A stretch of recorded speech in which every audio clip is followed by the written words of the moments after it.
In ARPGs, minions are always popular, particularly in this game.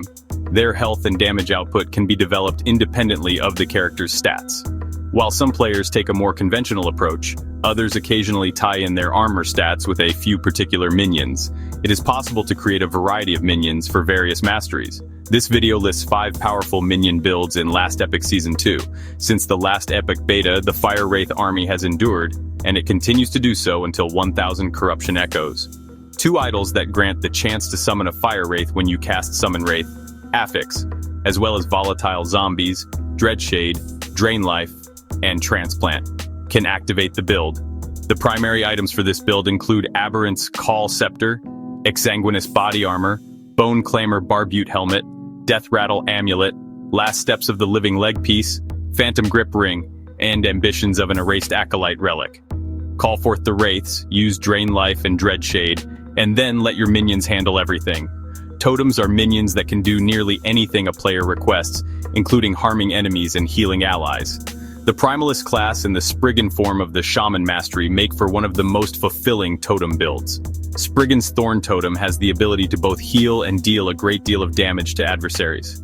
Ferobor's Ring and Chiseled Dagger are required to obtain critical chance for the totems in order to initiate this build.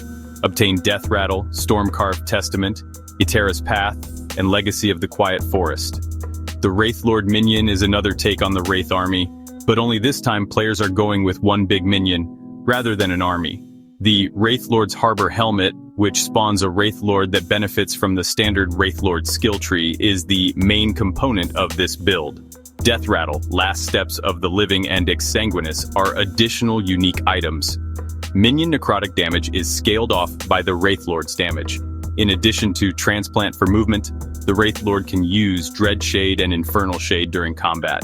Similar to Wraith Lord, Manifest Armor is a single minion that can take care of its master in every way on the battlefield. You can use this build to play extremely tanky against any kind of damage. This can be accomplished while using Forged Weapons, a different set of minions, to deal damage.